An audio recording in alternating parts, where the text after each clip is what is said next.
నమస్తే, welcome to Hima's yoga. ఈ రోజు మనం ఎక్కడున్నామంటే ఎస్ఎల్జీ హాస్పిటల్కి వచ్చామండి. నిజాంపేట్లో ఉంది, కుకట్పల్లి. సో డాక్టర్ ప్రశాంతి గారితో మనకి ఈ రోజు interview. We're going to talk about so much myths about rice and all those. ఈ ఎపిసోడ్ లో ఎస్పెషల్లీ మనం రైస్ గురించి తెలుసుకుందాం.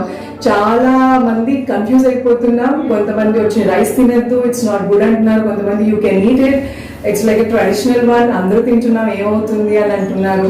సో డాక్టర్ గారితో మనం క్వశ్చన్ అడిగి తెలుసుకుందాం. ఎగ్జాక్ట్లీ మనం తినచ్చా తినకూడదా, అసలు ఏంటి, వాట్ ఎగ్జాక్ట్లీ, ఎందుకు ఇంత ప్రమోషన్ రైస్ గురించి మిస్కన్సెప్షన్ జరుగుతుందో మనం తెలుసుకుందాం.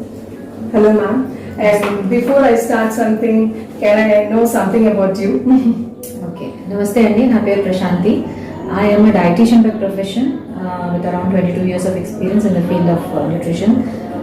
Worked with various hospitals before, and of course nutrition is a passion now.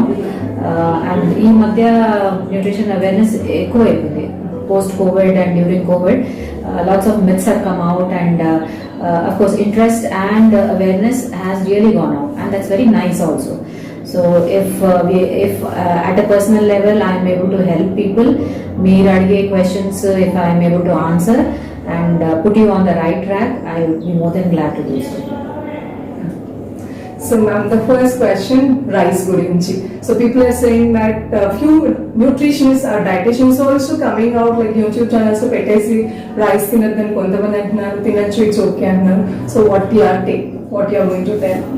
Okay, see, one thing is rice or wheat మన staple diet అన్నమాట. అంటే రెగ్యులర్ గా మనకి ఇండియన్స్ కి మనకి సీరియల్ బేస్డ్ డైట్స్ ఉంటాయి.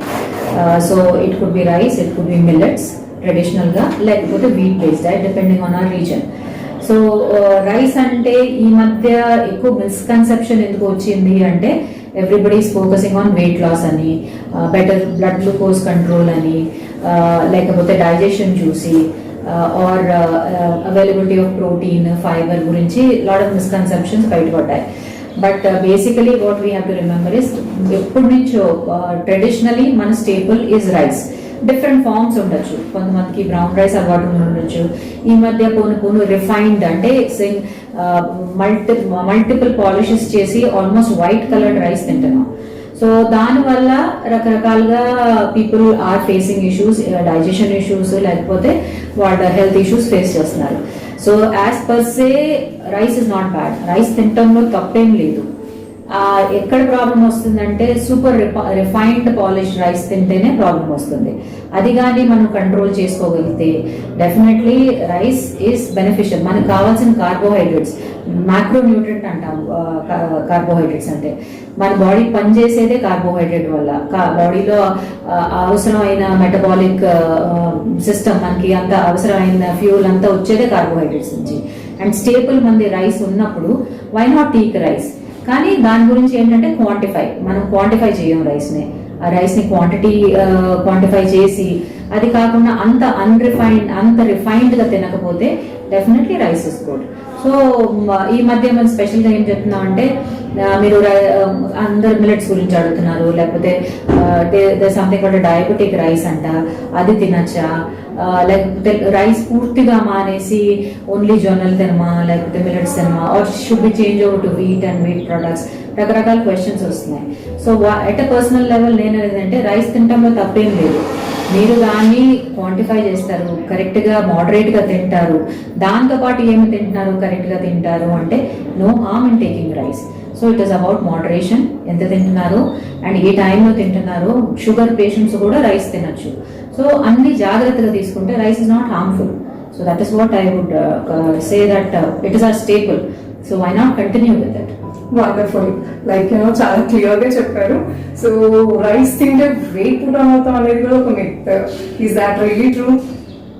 రైస్ తింటే వెయిట్ పుట్ ఆన్ ఎందుకు వచ్చిందంటే, మనం ఎక్కువ తింటాం, క్వాంటిటీ ఎక్కువ తింటాం.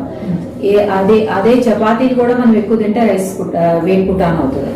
సో అది క్వాంటిటీ ఎక్కువ తినకుండా ఏం చేస్తాము అంటే, మనం చెప్పేది అన్పాలిష్ రైస్ తినండి, బ్రౌన్ రైస్ తినండి, అంటే దంపుడు బియ్యం తినండి. సో దాంట్లో పీచ్ ఎక్కువ ఉంటుంది కాబట్టి ఆటోమేటిక్గా మీరు ఎక్కువ తినలేరు. సో దట్ వే మీరు కన్సంప్షన్ తగ్గుతుంది. కన్సంప్షన్ తగ్గితే వెయిట్ గెయిన్ ఏం కాదు. అదే సూపర్ పాలిష్ వైట్ రైస్ తిన్నప్పుడు కర్రీ బాగుంది, పచ్చడి బాగుంది, ఆటోమేటికలీ ఎక్కువ తింటాం. సో క్వాంటిటీ మనం రిస్ట్రిక్ట్ చేస్తే అదే వైట్ రైస్, సరే నేను బ్రౌన్ రైస్ తినలేను, అదే వైట్ రైస్ ని క్వాంటిఫై చేస్తాను, మెజర్డ్ క్వాంటిటీ తింటాను, కానీ ఆకలి ఇంకా ఉంటుంది కాబట్టి అడిషనల్ గా వెజిటబుల్స్ ఎక్కువ తింటాను, పప్పు ఎక్కువ తీసుకుంటాను, సాలెడ్ ఎక్కువ తీసుకుంటాను. సో ఐఎమ్ సాటిస్ఫైడ్, నేను వైట్ రైసే తిన్నాను కానీ పోర్షన్ సైజ్ కంట్రోల్ చేసుకున్నాను కాబట్టి డెఫినెట్ గా వెయిట్ గెయిన్ ఉండదు. So that is how we have to plan. So very important clearly doctor told is portion control. So how much you are eating is very very important rather than what you are eating. Yes. Right? So there is one more myth also, like night time చాలా మంది rice avoid చేసి either chapati, it's like every household లో ఇది కనబడుతుంది. I want to reduce weight, so I'm cutting off rice in the night, dinner లో especially. I want to eat chapati or dosa or puri, ante oil veina parvedena, we want to cut off rice. So what is your take on that? People, especially sugar ఉన్న patients or people who want to lose weight or elderly people, so వాళ్ళు general గా concept ఏంటంటే రాత్రి భోజనం light గా ఉండాలి.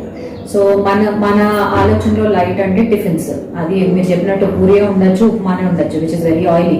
But the moment you say some kind of snacks or tiffins, concept ఏమొస్తుందంటే it's a light meal అని.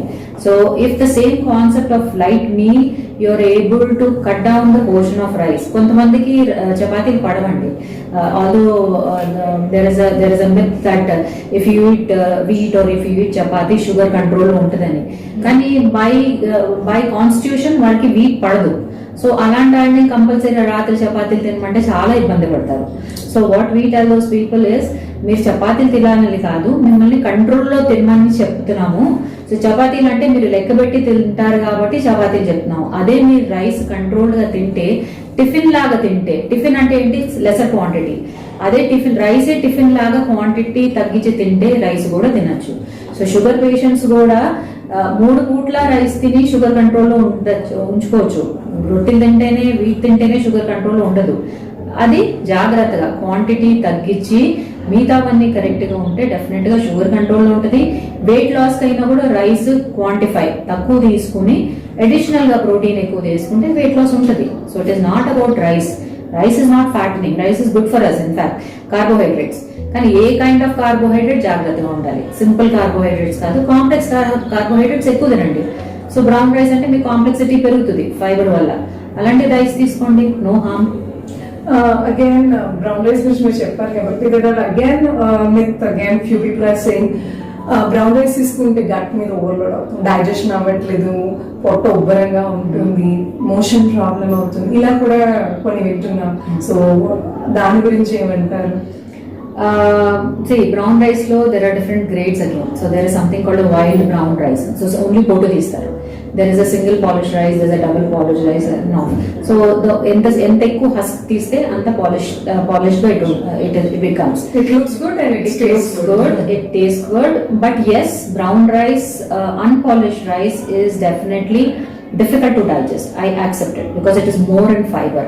A husk ఉన్నంత వరకు అందరికి డైజెస్ట్ కాదు. And what you're saying is correct. Many people do complain, brown rice కష్టపడి తిన్నా కూడా అరగట్లేదు, గ్యాస్ ఫామ్ అవుతుంది. డెఫినెట్ గా ఏ ఫుడ్ అయినా అరగకపోతే కడుపులో గ్యాస్ ఫామ్ అవుతుంది, అసిడిటీ వస్తుంది. So there is a process of cooking brown rice also. మామూలుగా మనం వైట్ రైస్ ఎలా కుక్కర్లో పడేసి ఉడకబెడతామో అలా బ్రౌన్ రైస్ ఉడకదు. There is a process. At least 2 hours ముందు సోక్ చేయాలి బ్రౌన్ రైస్ ని.